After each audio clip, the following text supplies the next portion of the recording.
മട്ടന്നൂർ എടയന്നൂരിൽ കാറും സ്കൂട്ടറും കൂട്ടിയിടിച്ച് അപകടത്തിൽ മരിച്ച സ്കൂട്ടർ യാത്രികരായ അമ്മയ്ക്കും 2 മക്കൾക്കും കണ്ണീരോടെ വിട. മട്ടന്നൂർ നെല്ലൂന്നി കുട്ടിക്കുന്നുമൽ റോഡ് ശ്രീകമലത്തിൽ നിവേദ രഘുനാഥ്, മക്കളായ സ്വാത്വിക്, ഋഗ്വേദ് എന്നിവർ ചൊവ്വാഴ്ച ഉച്ചയ്ക്ക് 2:30 എടയന്നൂർ ഗവൺമെൻറ് ഹയർ സെക്കൻഡറി സ്കൂളിന് സമീപത്ത് വെച്ച് അപകടത്തിൽപ്പെടുന്നത്.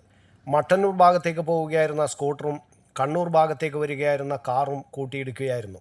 കാറിനടിയിൽ കുടുങ്ങിപ്പോയ സ്വാത്വികിനെ വാഹനം ഉയർത്തിയാണ് പുറത്തെടുത്തത്. ഓടിയെത്തിയ നാട്ടുകാരാണ് പരിക്കേറ്റവരെ കണ്ണൂരിലെ ആശുപത്രിയിൽ എത്തിച്ചത്. പോസ്റ്റ്മോർട്ടത്തിന് ശേഷം ഉച്ചയോടെ നെല്ലൂന്നി ഗ്രാമദീപം വായനശാല പരിസരത്തും വീട്ടിലും പൊതുദർശനത്തിന് വെച്ച മൃതദേഹത്തിൽ ആയിരങ്ങൾ അന്ത്യാഞ്ജലി അർപ്പിച്ചു.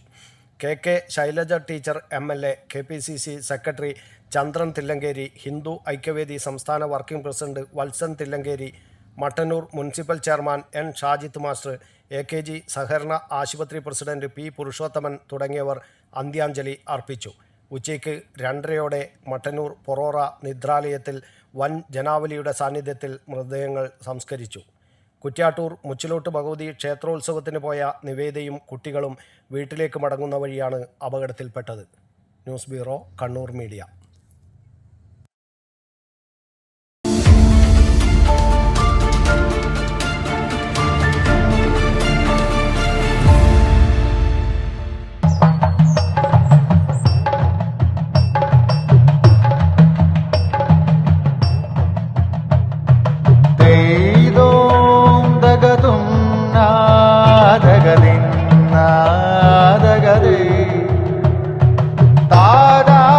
Relax.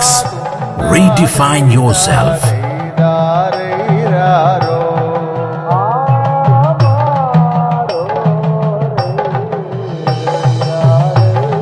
Green Planet Hotel, near Kannur Airport, Muttanur.